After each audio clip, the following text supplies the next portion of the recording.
로마서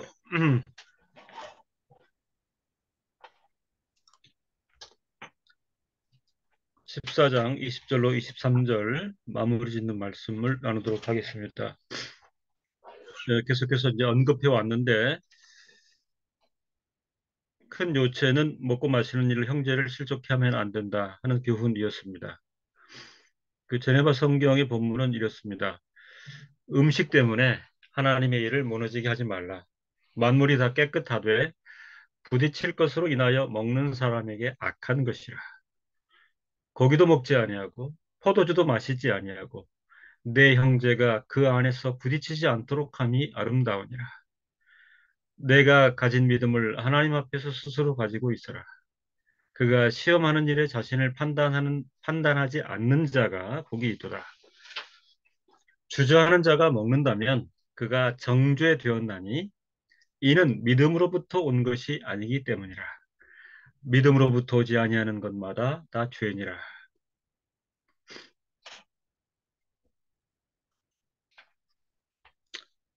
22절 오늘 말씀 보면 내가 가진 믿음을 하나님 앞에서 스스로 가지고 있으라. 우리 개역 성경에는 내게 있는 믿음을 하나님 앞에서 스스로 가지고 있으라. 이렇게 이제 번역이 되어 있는데 조금 살펴보아야 할 내용이 있습니다. 네가 가진 믿음을 하나님 앞에 스스로 가지고 있으라. 이 권면은 보편적으로는 믿음이 강하다고 자부하는 이들에게 해당이 됩니다. 왜냐하면 이것은 앞선 내용에 의거하여 자기의 강한 확신에 따라 행동할 때 공동체 가운데 그 믿음을 기반으로 강한 확신이 있어서 이 확신에 따라 행동하는 이들에게 있어서 절제할 것을 경고받고 절제할 것을 경고받은 이들이 결국 믿음이 강하다고 자부하는 이들이기 때문에 그렇습니다. 강한 그 확신에 따라서 행동하고 또는 목소리를 이제 높이는 경우에 절제하시오. 이렇게 경고받은 이들은 보편적으로 믿음이 강하다고 자부하는 이들이기 때문에 그렇습니다.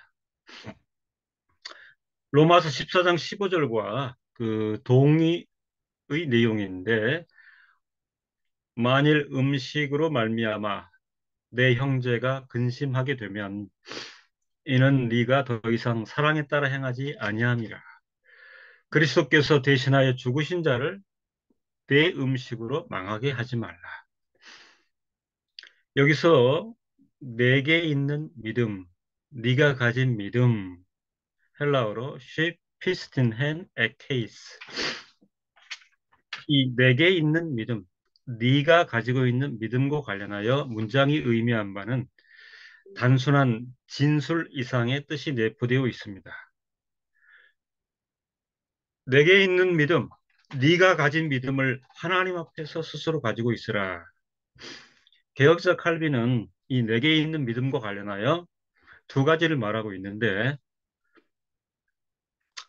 스스로 문제를 제기하고 스스로 그 문제 제기 앞에 서봐라 이런 뜻으로서 네가 과연 하나님 앞에서 가지고 있느냐 무엇을 믿음을 가지고 있느냐 강한 확신으로 공동체 가운데 자신 있게 행동하고 심지어는 주도하고 목소리를 높이는 경우에 스스로 심중에 말하여 네가 과연 하나님 앞에서 믿음을 가지고 있느냐 진심을 살펴보도록 권면하고 있고 또 한 가지는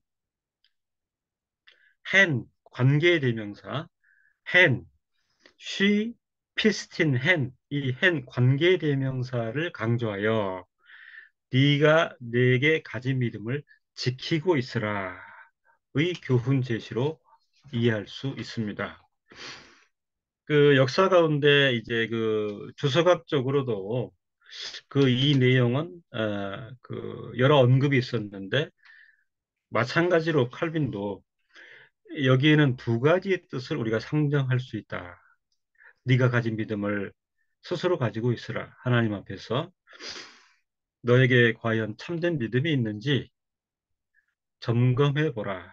이렇게 하는 이 뜻 하나하고, 그리고 너희가 허락하신 믿음을 굳건히 지키라의 엄중한 권면 제시로 우리가 두 가지로 이해할 수 있습니다. 이것은 오늘날도 교회 생활이나 경력에 있어서 그 신앙적 확신이 있다든가, 또는 이제 교회 안에서 이렇게 주도하는 입장에 있다든가, 강한 확신으로 무장이 되어 있다든가, 이럴 경우에는 본인이 스스로 과연 내 안에 하나님 앞에서 참된 믿음이 있는가를 점검해보고, 또 한 가지는 나의 허락하신 믿음이라면 그 믿음을 선하게 굳건히 지키라 의 교훈으로 받아들이라 하는 의미입니다. 또 본문 보면 하나님 앞에서 스스로 가지고 있으라. 내가 가진 믿음을 하나님 앞에서 스스로 가지고 있으라. 카타스 아우톤 에케 에노피온. 이건 직역하면 하나님 앞에서 내 자신에게 간직하고 있으라의 의미가 되는 것입니다. 특히 동사 에코는 가지다, 붙잡다, 소유하다의 현재 명령형을 사용하여 강력한 권면을 표현하고 있습니다. 하나님 앞에서 내 자신에게 간직하고 있으라. 믿음을 보편적으로 강한 신앙을 가지고 있다는 것은 결코 나쁜 것은 아닙니다. 문제는 자신의 신앙과 확신 외에 자유를 즐기기 위해서, 보편적으로 보면은 그 공동체 안에서 그 신앙 경력이 오래되고, 그리고 그 신앙적 확신이나 자부심이 있는 분들이 보편적으로 그 좀 더 자유를 느끼고 편하게 처신할 수 있다 하는 면으로 이해할 수 있지요. 그렇지 않습니까? 그러니까 아무래도 그 처음 이렇게 교회에 나오시고 익숙하지 않은 분들은 위축이 되거나 그 처신에 어려움이 있을 수 있는데, 오랜 생활 그 이제 그 신앙생활한 중직자라든가 이런 분들은 그분의 신앙과 어떤 확신 때문에 조금은 편하게 자유를 즐기듯이 공동체 안에서 처신할 수 있는데, 이럴 경우에 그러한 것을 공동체 내에서 외적으로 함부로 여과 없이 표현해서는 안 된다 하는 말이며, 오히려 많은 경우에 하나님과 자신의 관계 안에서, 중요한 것은 하나님과 자신의 관계 안에서 이러한 신앙과 확신을 문제를 은밀한 일로서 내적 성숙함을 기할 필요가 있다 하는 것입니다. 그것을 일부러 표현하거나 그것을 일부러 들춰내거나 강조하거나 그러하지 말고, 이 믿음의 문제를, 확신의 문제를 하나님과 본인의 관계 안에서 은밀한 일로 여겨 내적 성숙함을 증진시키는데 노력할 필요가 있다 하는 뜻입니다. 외적 표명이 과하여 그것 때문에 형제를 실족해 하는 일이 있어서는 안 된다 하는 것입니다. 오늘 말씀 보면 시험하는 일에 있어서 자신을 판단하지 않는 자가 복이 있도다. 이 문장에서 하나 문제를 제기해 볼 수 있는데, 성도의 복된 상태는 어떤 상태인가 하는 것입니다. 성도의 복된 상태는 어떤 상태인가? 복되도다, 복이 있도다, 헬라어로 마카리오스입니다. 복이 있도다, 복되다.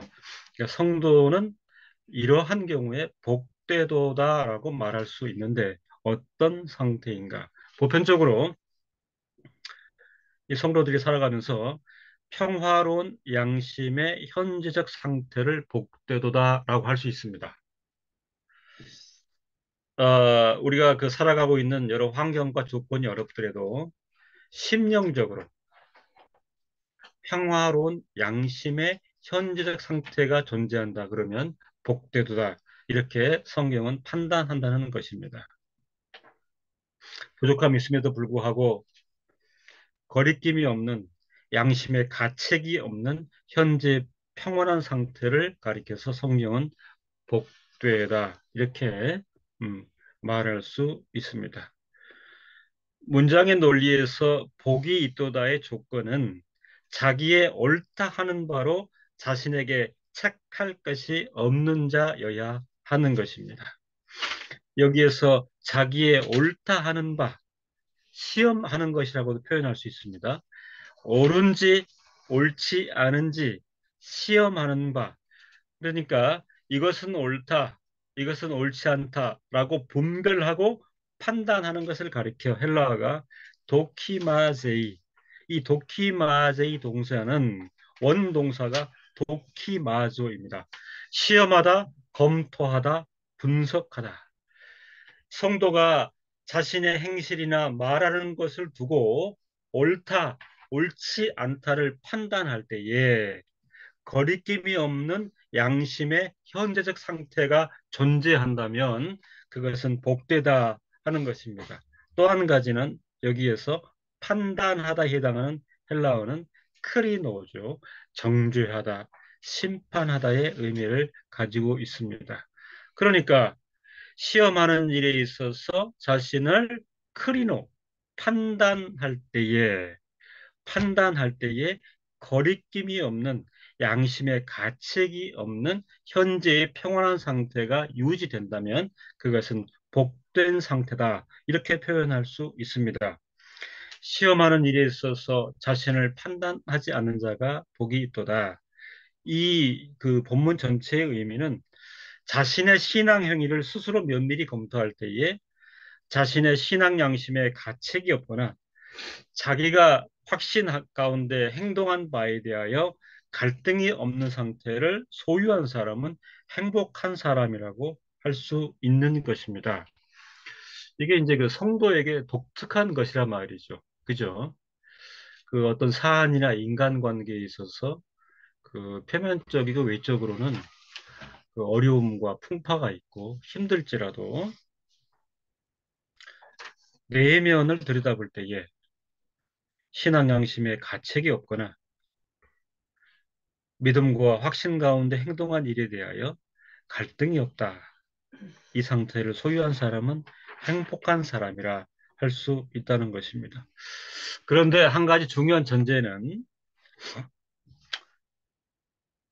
개인의 절대적 죄성이나 허물은 필연적으로 존재한다는 사실이고요. 그것을 거부할 수는 없겠죠.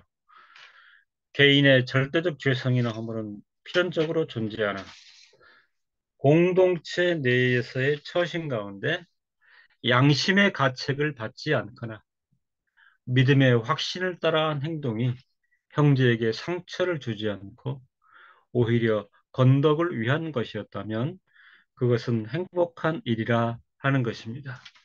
그러니까 이 행복한 상태를 공동체 안으로 적용해 보면 본인의 믿음을 따라 확신을 가지고 한 행동이 좌우 형제에게 상처를 주지 않고 오히려 화평과 건덕을 위한 것이었다면 그것은 행복한 것이라 하는 것입니다. 그 한 가지 우리가 그 교훈을 만들어 볼 수 있는데 믿음을 따라 살고 또 의로움을 추구하고 화평과 건덕을 도모하며 그러면서도 매사에 주의와 절제의 도를 지키는 것은 힘들지만 이것이야말로 성도 삶의 바른 규범이 되어야 하는 것입니다. 의심하고 먹는 자는 정죄를 받은 것인데 믿음으로 온 것이 아니기 때문입니다. 사도는 믿음이 강하다 자부하는 이들에게 특별히 권면하고 있고 동시에 신앙에 있어서 연약한 상태에 있는 이들에게도 또한 특별히 당부하고 있습니다. 저는 이것을 균형이라고 보거든요. 그죠? 그러니까 아직 어리기 때문에 아직 연약하기 때문에 강한 이들이 무조건 저들을 덮어줘야 되고 또 상처를 주지 않아야 되고 그 이런 일변도의 문제는 아니고요. 여러 면에서 믿음이 강하다고 하는 자부하는 이들이 주의하고 절제하고 화평과 건덕을 위해서 노력해야 되지만 동시에 신앙 경력이 짧고 연약한 상태에 있는 이들에게도 또한 교회는 특별히 당부해야 된다 하는 것입니다. 의심하고 먹는 자의 의심하고 해당하는 헬라어는 디아크리노메노스. 어, 이 디아크리노메노스는 현재 중간태 분사인데 그 동사의 원형은 주저하다의 뜻을 가지고 있는 디아크리노입니다. 이 말씀은 진리의 말씀에 의한 확신 없이 갈팡질팡한 행동을 하고 있는 상태를 디아크리노메노스, 그 개역 성경은 의심하고 또는 의심하고 먹는 자 이렇게 해석했습니다. 진리의 말씀에 관한 확신 없이 갈팡질팡하는 그 행동을 말하고 있습니다. 어, 여기에서 의심하고 먹는 자가 정죄되었다라고 하면서 카타크리노의 완료 수동형을 쓰고 있는데요. 정죄를 받게 되었다. 이 정죄되었다를 우리가 좀 살펴봐야 되는데 예정과 선택의 본질에서 유기자로 확정되었다를 언급하는 것은 결코 아닙니다. 여기서 말하고 있는 정죄를 받았다 하는 것은 믿음의 기초와 규모 없이 행하는 외면적 행동을 인하여 그릇된 자로서 판단을 받은 것을 의미합니다. 그 하나님의 교회 가운데 그의 처신이 공적으로 이렇게 드러날 때에 어떻게 드러나는 것입니까? 그러니까 진리의 말씀에 확신 없이 갈팡질팡하는 행동을 보였을 때 그 자체가 판단을 받은 것이라 이런 뜻입니다. 의심하고 먹는 자는 정죄를 받은 것인데 이것은 믿음으로 온 것이 아니기 때문이라 피스티스 신앙, 믿음에 의거한 것이 아닌 경우에 정죄를 받는다, 판단을 받는다는 것과 관련하여 신앙을 인한 확신이 없는 가운데 사람들의 시선을 의식하여 위선적인 행동을 한 게바를 질적한 사도 바울의 경우를 생각해 볼 수가 있지요. 분명하지 않습니까? 그 이방인들하고 함께 있어가지고 자유롭게 음식을 먹다가 그 자리에 유대인들이 등장하기 때문에 저들을 두려워하여 자리를 피했다. 이건 분명 잘못입니다. 그래서 베드로는 당시에 믿음으로 행하지 않았고 따라서 바울의 책망을 들었을 때 거기에 대해서 항변하지 못했습니다. 그러니까 베드로라도 진리의 말씀에 확신 없이 갈팡질팡한 행동을 하였을 때 질책을 받았다. 그리고 사도가 그를 면책하였다. 이렇게 표현하였습니다. 이 단락의 마지막을 사도는 믿음으로 오지 아니하는 것마다 죄다 이렇게 강하게 표현하고 있습니다. 기독교 신앙에서 구원 얻는 믿음이 분명히 있습니다. 오늘 본문에서 이 믿음은 이미 얻은 구원 위에서 어떤 특별한 일을 행하도록 감동하는 가운데 그와 관련된 내적 자유를 누리게 하는 확신, 즉 말씀으로부터 깨달은 마음의 확신을 말하는 것으로 이해하면 됩니다. 믿음으로 오지 아니하는 것마다 죄다. 그랬죠. 아까 진리의 말씀에 의한 확신을 가지고 깨닫고 처신하는 것, 이런 의미로 받으면 좋겠습니다. 진리의 말씀에 근거한 내적 확신을 따라 행하는 것이 아니라면 그것은 죄와 허물이 되는 것입니다. 그렇다면 진리의 말씀에 근거한 내적 확신을 따른 말과 행동의 표출은 무엇입니까? 그 우리로서는요, 그 성도 신분의 본질을 우리가 좀 정리해 볼 필요가 있는데, 진리의 말씀에 근거한 내적 확신을 따른 말과 행동의 표출. 이것은 처음에 우리가 그 표명하였던 신앙 양심, 복된 상태, 신앙 양심에 가책이 없거나 자기가 확신 가운데 행동한 바에 대하여 갈등이 없는 상태와 연결되어 있습니다.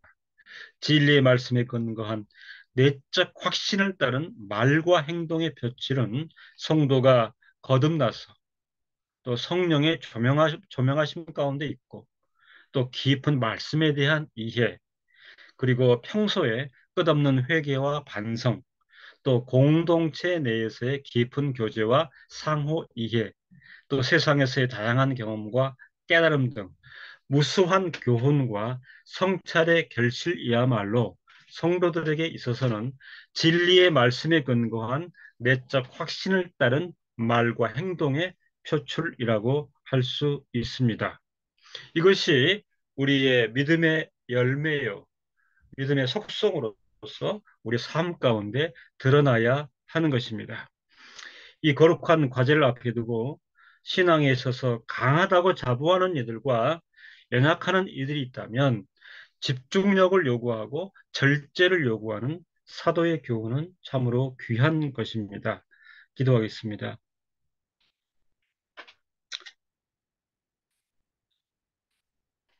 머리이신 예수 그리스도를 정점으로 교회는 무수한 그 지체들인 성도의 연합으로 이루어지고, 예수 그리스도께서 머리로서 성령의 조명하심을 덧입고 끊임없이 교훈하고 또 교훈하시는 은혜를 저희가 깨닫습니다. 하나님의 교회는 진리의 말씀에 근거한 내적 확신을 따른 말과 행동의 표출이 자연스러운 것인데,